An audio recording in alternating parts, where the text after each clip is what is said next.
So what happens to your mortgage when you get a divorce? Hey, I'm Jen Conley with Hometown Lenders, and today we're going to talk a little bit about that. So unfortunately, we all know people get divorced, and sometimes there's property involved with that. So what will happen is you'll need to decide who's going to retain the property. Hopefully that's something that you can come to an agreement on. And then what you're going to do is you're going to have to get an appraisal, find out how much the house is worth.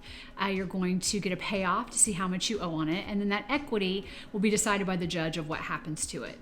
Now, sometimes people don't agree, unfortunately, and the judge decides who gets the property. Most of the time, most people already have an existing mortgage on that home. So what can happen then is, let's say the husband has the mortgage but the wife is not on it, but the wife gets to retain the property and she has to make those payments. Typically what we see in divorce decrees, it will say that you need to then get that into your name with your own mortgage. What happens a lot of times is people don't make those payments, and then it can affect the person's credit that is not currently living in the home. Now, if you go to buy another home and you're not in that home, we will not use that in your debt ratio, but you still does not negate the fact that you owe that money.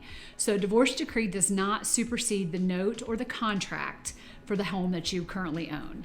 So a lot of attorneys will say, well, you're not responsible for it anymore, and according to the divorce decree, you're not. But to the lender that you agreed on in that contract with, you are still responsible for it. So if it goes into default, it will affect your credit. They can come after you for any kind of shortages. They can attach things, they can garnish things, whatever procedures that they want to take, because you are still on that note. So you always want to make sure that if you are not staying in the home and the mortgage is in your name, that you make sure that the other, the ex-spouse gets that into their name as quickly as possible. Sometimes they can't do that because there's some issue with their credit. So you just want to have that open line of communication so you can talk about it. Now in Ohio, there's something called Dower. So let's say the husband is not going to retain the home, but he wants to buy a new home, and the wife is going to retain the home, but they're still married.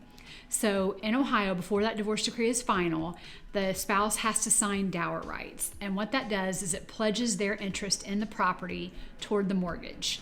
Now, you're not responsible to pay that mortgage. The note is what makes you responsible. But you do have to know that you will have to sign off for that. So that can be a big deal sometimes. Lots of times they won't want to sign, especially if it's a contentious divorce.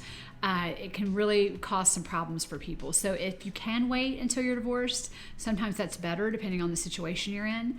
But just know that they are going to have to sign, even if you're not living together, even if you filed divorce, until that final divorce decree is issued, they are still able, or they still have to sign on that mortgage. So that's what we got for you today. If you have any questions at all, give us a call. We would be happy to help you walk through this. 740-851-4760. If you want to get started on a loan, you can go to 851-4760.com, find us on Facebook at Home Loans by Jen, or stop in the office at 52 East Main Street and see us to get started today.